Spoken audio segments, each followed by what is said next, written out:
실망시키지 않을 겁니다. 그리고 당신이 마술에 관련돼서 어떠한 이미지가 있다면 그 이상을 느끼게 된다는 걸 제가 말씀드리고 싶습니다.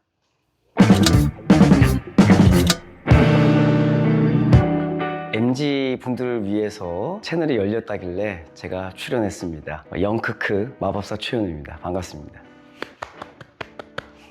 저는 사실 뭔가에 이렇게 거창한 의미를 부여하거나 막 이렇게 하는 걸 별로 좋아하지는 않아요. 그냥 여기에 좀 재능이 있었고, 그러다 보니까 너무 좋아했고, 그러다 보니까 이제 지금까지 잘 운이 좋아서 해왔고, 열심히 해온 마술사다라고 이야기하고 싶습니다.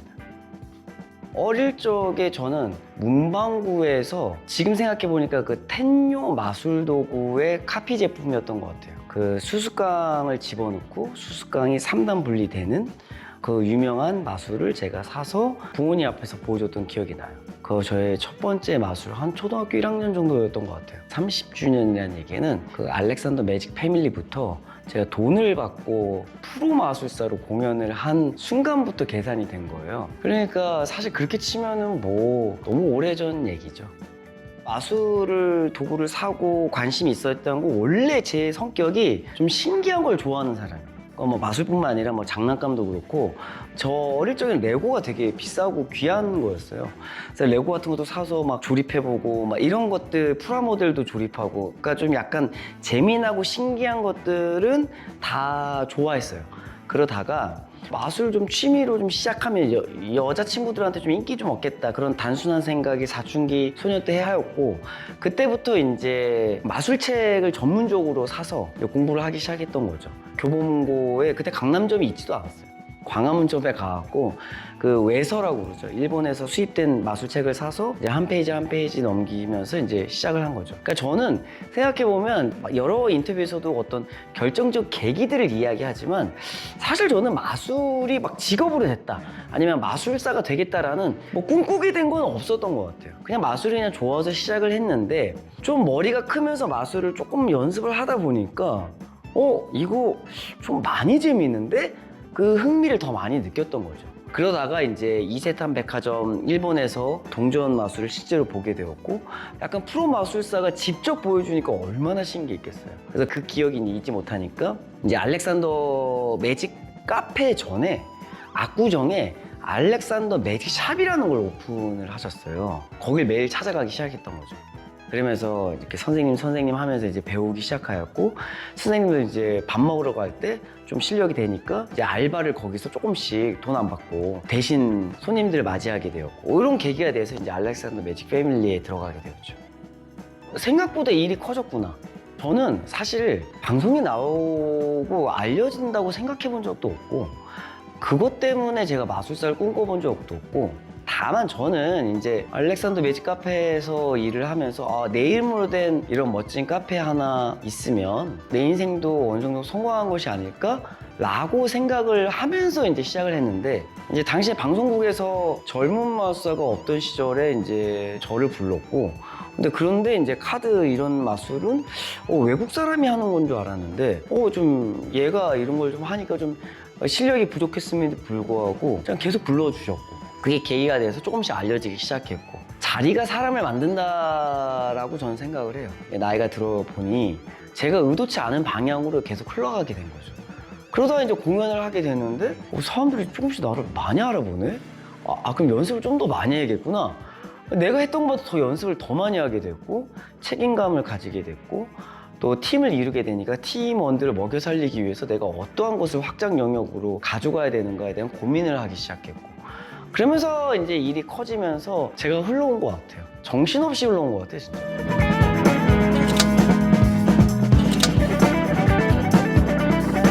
저는 약간 카멜레온이라고 정의하고 싶어요. 왜냐면 방송은 방송의 룰이 있어요. 시청률이 잘 나오기 위해서 저를 섭외한 거니까 제가 재미있게, 그리고 그 방송에 맞게 극대화할 수 있는 마술을 찾아서 보여주는 거고요. 가끔 많은 분들이 방송용 마술이라고 이야기하는데, 사실 그것도 약간 잘못된 언어라고 생각해요.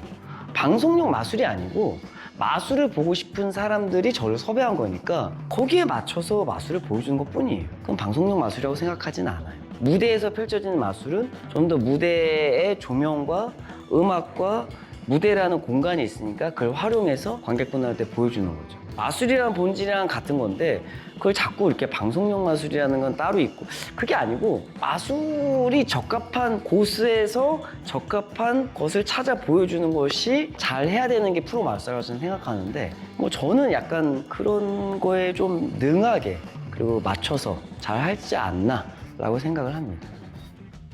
저는 마술에 관련된 메시지를 전달은 하지만 그게 주가 돼서는 안 된다고 생각하는 사람이에요. 그게 너무 주가 되면 신기한 경험을 하기 위해서 온 관객분들을 선생 역할을 하듯이 가르치려고 한다고 생각하거든요. 그런 역할이 아니고 저는 관객분들이 최대한 신기함을 느낄 수 있는 방법을 찾으려고 하고 있습니다. 그런데 그게 어떤 마술은 호흡이 좀 길 수도 있고 어떤 부분은 좀 짧을 수도 있는 거죠. 그러니까 그거는 공연의 특성에 따라 그리고 공연에 오시는 연령대와 세대에 따라서 구분점을 찾아야 된다고 저는 생각을 해요. 그래서 저는 어떤 관객이 오시느냐 그리고 그 관객에 맞춰서 내가 어떠한 이야기를 하느냐를 먼저 생각을 해요. 가끔 마술사들이 나는 이 얘기를 할 거야 관객을 생각하지 않고 진행하는 경우가 대부분이에요. 저는 좀 그거는 좋지 않은 자세라고 생각합니다. 아마 지금 편집 중인데 언제 오픈될지 모르는데 아판타시아는 전체 영상을 공개할 예정입니다. 뒤를 안 보려고 합니다. 제가 이제 해왔던 공연에서 되게 칭찬을 들은 순간도 있고 잘했다, 대단하다라고 칭찬받은 순간이 있는데 제가 이제 20대 때 미스터 마릭 스님한테 받은 조언 중에 가장 제가 좋았던 것 중에 하나는 앞으로 네가 마술을 하다 보면 넌 참 대단해, 넌 참 최고야 라고 찬사를 받는 순간이 있거나 그런 이야기를 하는 사람들이 많은 그 순간이 있다. 근데 그 순간은 딱 하루만 즐기고 뒤를 보아서는 안 된다. 근데 그 찬사에 머물러 있으면 내가 옛날에 말이야 부터 시작을 하는 거예요. 근데 그런 사람이 되고 싶지 않거든요. 저는 그런 사람이 되지 않고 앞으로 좀 나아가고자 합니다. 그래서 가끔 데런 브라운이 모든 공연을 한 2, 3년 투어하고 런던 웨스트엔드에서 한 4개월 그리고 나서 마지막 날 촬영한 다음에 BBC에서 전체를 오픈한단 말이에요. 왜 그런 행위를 할까라는 생각을 하면 결국 벼랑 끝에 자신을 내몰기 위한 수단이 아닐까. 다 공개했으니 이제 그건 못하는 거거든요. 그러다 보면 또 새로운 공연을 만들고 자기를 계속 몰다 보면 새로운 창조성이 나오지 않을까라는 생각을 합니다. 제가 너무 힘든 순간에 야사 스님이 저에게 하신 조언 중에 인간이 진짜 신기한 게 되게 휴식을 취하고 편안할 때 아이디어가 나오는 것 같은데 오히려 미친 듯이 내몰리고 바쁠 때 생각지 못한 순간이 떠오를 수 있다 라고 넌 잘하고 있어 라고 이야기를 해주신 적이 있어서 그 말도 되게 감명이 깊었던 기억이 있어요.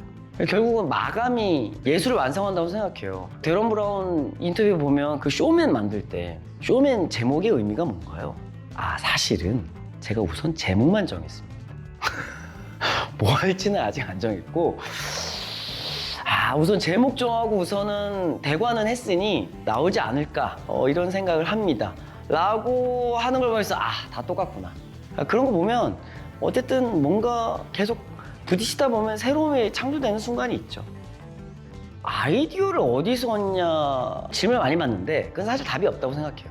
생각의 탄생이라는 책에서 제가 굉장히 재미난 대목이 있었는데 결국은 아이디어 생각이라는 건 유레카를 외친 우리 과학자의 사례는 모두가 다 잘 알잖아요. 근데 목욕탕에 들어가자마자 부력을 떠올렸고 유레카를 외치며 답을 찾았단 말이죠. 이게 뜨거운 물에 들어가서 그게 생각나는 게 아니에요. 24시간 하루 종일 혹은 몇 날 며칠 아니면 1년 내내 계속 생각하다가 우연한 기회에 답을 얻는 거죠. 역시 아이디어나 생각은 그러하다고 생각해요. 내가 뭘 해야지? 라고 계속 생각을 하다가 갑자기 스파크가 튀는 거죠. 그런 인사이트는 뭐 드라마, 영화, 길을 걷다가 생활 속에서 이 모든 것에서 다 얻을 수 있다고 생각합니다. 아니요, 아쉽지는 않죠. 제가 말했잖아요. 뒤를 안 본다고. 그 아쉬움이 저를 만든 거고 그 아쉬움의 경험이 다음 걸 만들 때 이거 이렇게 하면 안 되는구나를 알게 한 거죠. 제가 마술을 왜 했나 라고 생각을 해보면 인간이 어떻게 이런 생각을 할 수가 있지? 가 가장 컸고 두 번째는 마술만이 인간의 어떤 신기함을 극대화할 수 있는 예술이라고 저는 생각을 해요. 그래서 저는 다른 마술사와 구분한 점이 있다면 인간이 가진 어떤 신기함의 감정을 극대화하는 표현, 연기, 방법, 메소드에 대해서 가장 많이 공부를 했다고 저는 생각을 해요. 물론 저희 선생님들의 영향도 있겠지만 그 감정을 굉장히 소중하게 생각하는 사람이라서 인간은 신기함을 느끼기 때문에 인류가 문화가 발전됐다고 생각하거든요. 결국 우리가 화성을 왜 갑니까? 화성 가보고 싶잖아요. 뭐가 있는지. 근데 그게 신기한 거예요. 그 궁금증, 불확실성에 대한 도박. 그러니까 그런 게 인류를 끌어왔다고 생각하거든요. 그러니까 마술이 그런 힘이 있다고 생각을 하고 고대에서부터 지금까지 생존할 수 있는 가장 큰 원동력이라고 생각하죠.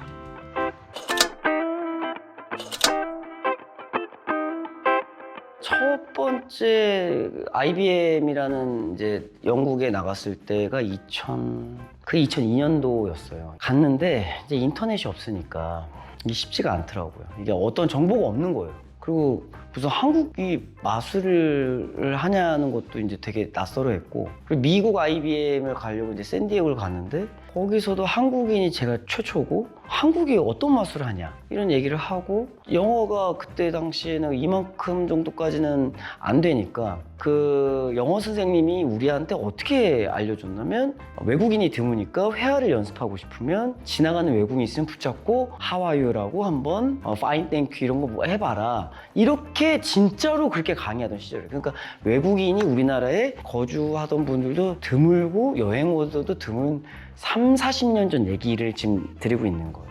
대회 참가자들 모아놓고 막 설명을 할 거 아니에요. 무슨 말인지 하나도 모르겠는 거야. 말이 너무 빠르고. 그 다음날 알았어. 클로즈업 참가자는 룸이 7개가 있는데 7번을 하고 거기에 평균 점수를 낸다는 걸 그 다음날 참가했을 때 한 거야. 그래서 7번을 진짜 하는데, 문제는 당연히 나는 극장 같은 구조라 생각을 했고 CD 한 장 갖고 갔는데 CD 플레이어는 개인 소장으로 해서 연결을 하래. 그래서 내가 저 없는데? 그래서 그것도 빌려서 대회를 간신히 치렀던 기억이 있습니다. 진짜 너무 어려웠어요. 그래서 이게 모든 게 다 새로웠고 좀 쉽지가 않았죠.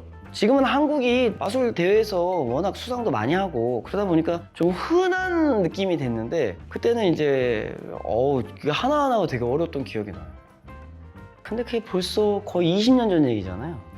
근데 별 의미가 없는 것 같아요. 오히려 그때 마술 대회를 준비하면서 그 10분의 액트에 갇혀있던 느낌이 있어요. 저는 후배들한테 직접적으로 얘기하는데, 마술 대회가 끝나고 나서 네가 어떻게 성장할지를 먼저 생각을 하는 게 좋다. 그리고 자기 이름으로 된 공연이 있어야 되고 그래야 이게 성장할 수 있다라고 얘기하는데 이제 잘 와닿지 않나 봐요. 왜냐면 경험하지 않으면 모르는 거니까. 젊은 한국 마술사들은 대회 수상을 하면 이제 알아서 나는 돈을 벌겠지, 나는 많은 사람들이 날 불러주겠지라는 착각 속에서 대회를 막 준비한단 말이에요. 근데 저는 운이 좋았던 게 이제 먼저 그 대회 수상하기 전에도 아름아름 방송에서 계속 알려진 상황이었고 제 개인 공연을 하고 있던 부가적으로 이렇게 부스터가 됐을 뿐이에요. 되게 좋았죠. 근데 지금의 세대는 그게 무의미하단 말이죠. 유독 우리 한국인들이 어떤 수상에 너무 커리어에 의미를 많이 둔다고 생각을 해요. 생각해보면 데이비드 블레이, 데이비드 카필드, 크리스 엔젤, 맵 프랑코, 데런 브라운, 페넨 텔러, 우리가 아는 모든 이들이, 역사에 남을 이들이 과연 수상자냐는 거죠. 그러니까 그거에 대해서 한 번쯤 고민을 다 해봐야 될 필요가 있다고 생각해요. 마술 대회는 저는 단편 영화제라고 생각해요. 단편 영화제에서 수상한다고 장편 영화, 상업 영화에서 성공을 거두는 건 아닌 거와 똑같은 것처럼 공연을 만드는 건 아예 다른 얘기예요. 10분짜리 액트를 1시간으로 늘릴 수가 있느냐. 그리고 1시간은 상업 영화로서 작동이 안 돼요. 티켓을 팔려면 1시간 반 이상은 돼야 돼요. 근데 1시간 반이 생각보다 꽤 긴 호흡입니다. 그리고 그걸 2시간을 넘어간다? 그 30분은 또 다른 얘기입니다. 그러니까 속도감도 다르고 보여줄 때 것도 다르고, 그러니까 쉽지가 않죠. 외국 사람들이랑 우리나라 사람들 차이는 없어요. 인간은 같습니다. 우리가 농담으로 서양인들이 의심을 안 하네, 그 다 거짓말입니다. 다만 리액션이 다른 것 뿐이죠. 유럽이나 미국 국가 같은 경우에는 어릴 때부터 문화생활이나 극장이 조금 경험이 있다 보니까 저희가 의심하지 말라 이런 얘기를 하는 건 결국은 의심을 해도 돼요. 해도 되는데 극장에서 타인의 관람에 방해가 되지 않게 회의를 하지 말라는 얘기가 가까워요. 근데 무례하게 큰 소리로 회의하고 얘기하고, 그거는 공연이 끝나고 관람이 끝나고도 해도 충분히 가능한 부분이 있지만 공연 중에 하지 말라는 얘기잖아요. 외국분들은 그런 거에 대한 게 어릴 때부터 극장 문화가 익숙하다 보니까 자연스럽게 공연이 끝나고 이야기를 하는 거죠. 그러니까 저는 그런 차이가 있다고 저는 생각을 해요. 실제로 영국 같은 경우에는 미성년자들은 국립극장 다 무료로 알고 있어요. 그러니까 그런 것들은 완전히 나라에서 지원을 하고 예술에 관련된 영역을 넓히고 이런 것들을 자꾸 이제 훈련을 시키는 거거든요. 그러니까 자꾸만 더 나은 예술로 발전할 수 있는 거고요. 그러니까 우리나라도 많이 바뀌었어요. 사실 저 30년 전이랑 지금 생각해보면 그래도 많이 바뀌었지만 그래도 이제 그런 부분들을 조금 더 개선해 나가는 생각하고요. 나는 최근에 배그를 이제 라이브 방송에서 한 적이 있는데 중3이랑 한 적이 있어요. 근데 제가 진짜 충격 먹은 게 그 친구가 나한테 얘기하는 거야. 전참시 방송을 잘 봤대. 그래요? 유튜버 잘 되셔갖고 이제 방송에 나가시더라고요. 거기 있는 댓글에 있는 모든 사람들이 충격 먹었어요. 무슨 얘기야? 원래 방송하던 사람이 유튜브를 한 거야 했더니 에? 자기는 최현우 씨를 처음 본 게 유튜브라는 거예요. 그러니까 이들은 유튜브를 보고 나에 대해서 이미지가 있는 거고, 어릴 적에 TV에서 본 사람들 나를, 그 사람들은 또 생각이 다른 거고, 또 뭐 저보다 나이 많은 분들은 또 다른 거고. 그러니까 세대별로 줘야 되는 이미지가 다르기 때문에 제가 그거를 알 수는 없던 것 같아요. 그리고 지금의 이 시대는 어떤 한 면으로 규정할 수 있는 세대가 아니에요.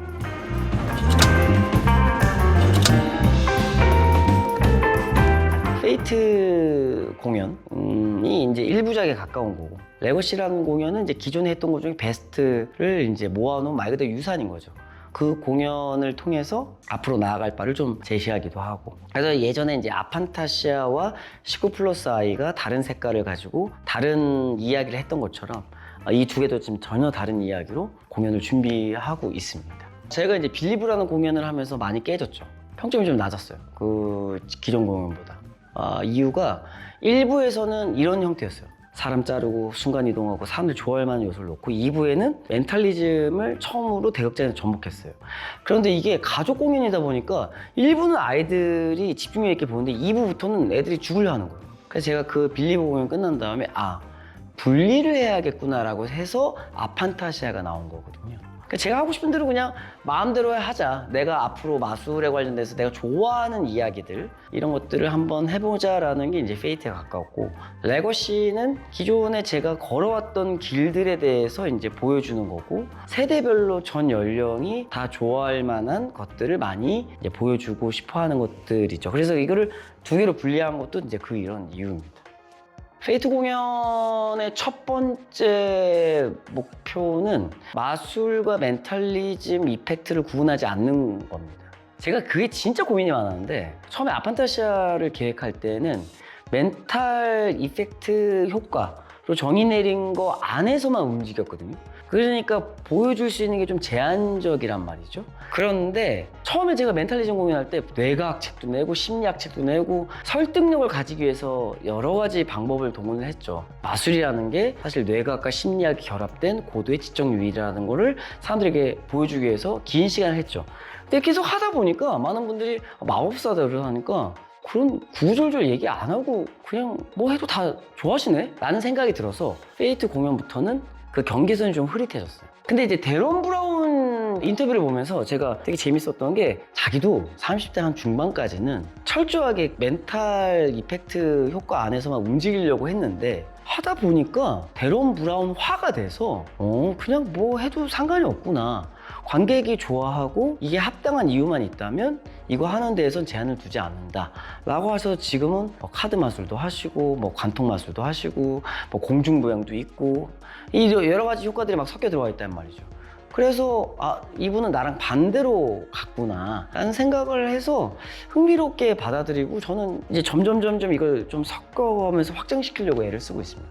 그래서 페이트는 그러한 관점이 첫 번째라는 거. 그리고 두 번째는 처음부터 끝이 거의 제가 만든 거라는 거. 예전에 이제 미스터 마릭 선생님이 말씀을 해주신 게, 이제 앞으로 네가 공연을 할 때 30%는 클래식으로 만들고 30%는 약간 리노베이션하고 30%는 오리지널 정도 비율로 이렇게 적당히 하면 평생 문제없이 공연을 할 수가 있다. 장수할 수 있는 비결이다 저도 그렇게 해왔어요. 대런의 에세이를 보고 충격을 본 게 처음과 끝이 자기 거야지만 탑이다. 저는 그 문장이 진짜 좀 충격을 많이 받았어요. 자기는 보여지는 프레젠테이션이 안 겹치는 방향으로 만드는 것이 좋다라고 이제 이야기를 하는 거죠. 그걸 보면서 많은 반성을 했죠. 멘탈 공연 사이즈 정도는 그렇게 만들어 볼 수 있겠구나라는 생각이 들어서 만들어 보자. 왜 그 결심을 하게 됐냐면 제가 이제 인스타그램에도 한번 글을 쓴 적이 있는데 생각해보면 대극장에서 제가 새로운 공연을 합니다라고 발표를 이렇게 했을 때 관객분들이 찾아주실 날들이 생각보다 많지 않을 수도 있겠다라는 생각을 해서 한번 환갑이 넘어서까지 하면 너무 감사한 일이지만 과연 60까지 됐을 때 많은 분들이 그렇게 와주실까라는 공연자로서의 공포감이 있는 거죠. 어쨌든 이 대중예술가라는 게 관객이 오지 않으면 끝나는 거예요. 자동으로. 우리는 은퇴가 없어요. 자동으로 끝나는 거예요. 그러다 보니까 그 안에 내가 뭔가 답을 한번 찾아봐야겠다는 생각이 들어서 시도를 하고 있어요. 그래서 페이트 공연이 이제 첫 시도가 될 거고 오브제 공연을 통해서 한번 그때 죽는 줄 알았거든요. 와, 처음과 끝을 뭔가 프레젠테이션을 어떻게 만들지? 라는 생각으로 진짜 고민을 많이 하면서 계속 만들어가고 있어갖고 저에게는 큰 도전이 될 것 같습니다. 워크 인 프로그레스를 진행한 이유는 사실 아판타시아를 개막하기 전에 골드 레이블에서 비밀리에 무료 공연으로 3주 정도 주말에 공연을 한 적이 있어요. 그때 하면서 계속 개선나가면서 매주 업데이트를 했단 말이죠. 요거 빼고 저거 빼고 이렇게 하면서. 그러니까 그게 이제 워크 인 프로그레스의 한 일환이었는데 이번 거는 막 일루전도 들어오고 막 이래요. 그러다 보니까 이게 작은 데서 할 수가 없는 사이즈인 거예요. 그래서 좀 아예 이것을 공연화해서 올리면 어떨까 라는 생각으로 시작을 처음 해왔고 공연이 시작되고 나서 개선을 하면 시간이 없어요. 왜냐면 다음날 바꿔야 되는 건데 이게 뭔가 만들거나 제작을 해야 되거나 이러면 시간이 안 되는 경우가 많거든요. 그러니까 아예 시간을 두고 이 안에서 바꿀 수 있는 대로 바꿔보자 라는 게 더 낫다고 생각을 해서 먼저 개막을 잠깐 하고 피드백을 받고 다 완료해서 지금 올리는 거죠. 조금 더 지금 편해요. 레거시는 이제 30년 동안 제가 해왔던 것 중에 재밌고 반응이 좋았고 이런 것들을 잘 모아서 관객분들한테 이제 보여주는 거죠. 중간 파트는 새롭게 시도되는 것들도 있습니다. 뭐 그런 분들은 없겠지만 30년 동안 다 봤어. 그럼 재미가 없나? 네, 그런 건 아닙니다. 그 안에서도 새로운 제가 제시하는 것들이 또 준비되어 있고 이건 좀 번외의 얘기입니다만 이 물류가 엄청 올라가고 지금 걱정이에요. 지금 19플러스 아이 같은 경우는 5톤 트럭이 6, 7대가 소요되는데 이게 이거는 괜찮을까? 뭐 이런 생각을 하면서 지금 고민을 많이 하고 있습니다. 왜냐면 30년 동안 가장 재밌었던 거를 끌어오니까 30년 동안에 제 공연을 지켜주신 분들이 울컥하실 수도 있을 것 같아요. 그런 변화들에 대해서 설명을 하거든요. 제가 어떻게 성장해왔고 어떤 이야기를 관객분들한테 해주려 했고 그런 이야기들 속에서 이제 나아간 게 있으니까 그런 것들을 좀 좋아하지 않으실까 뭐 이런 생각을 해봅니다. 이 연결이 되는 지점이 있다고 저는 생각을 하거든요. 혹은 전혀 다른 매력을 느낄 수 있다고 생각을 합니다.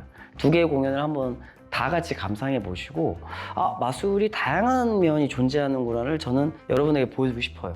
마술이 단순히 큰 도구로 행하는 거 혹은 효과만 보여주는 것이 아니고 인간이 가지는 어떤 표현력에 있어서 같은 것을 더 신기하게 이야기할 수 있고 압도적인 어떠한 느낌을 받게 할 수 있구나라는 거를 한번 경험해 보시는 게 좋지 않을까라는 생각이 있습니다.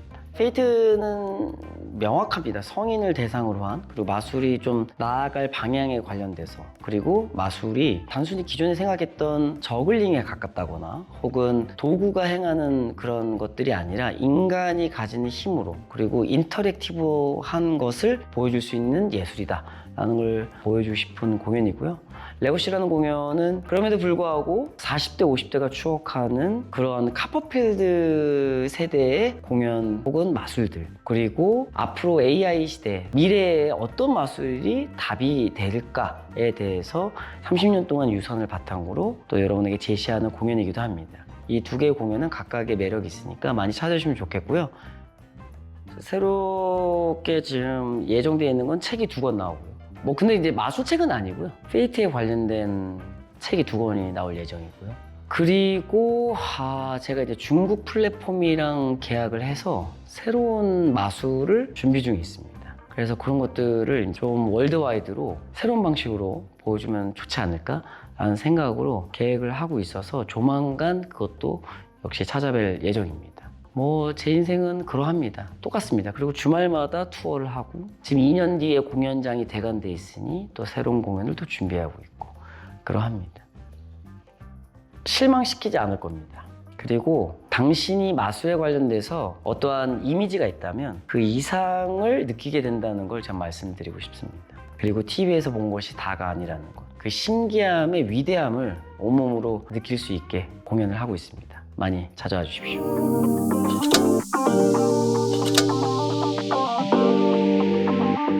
마술을 하죠. 공연이 없는 날에 당연히 마술을 하죠.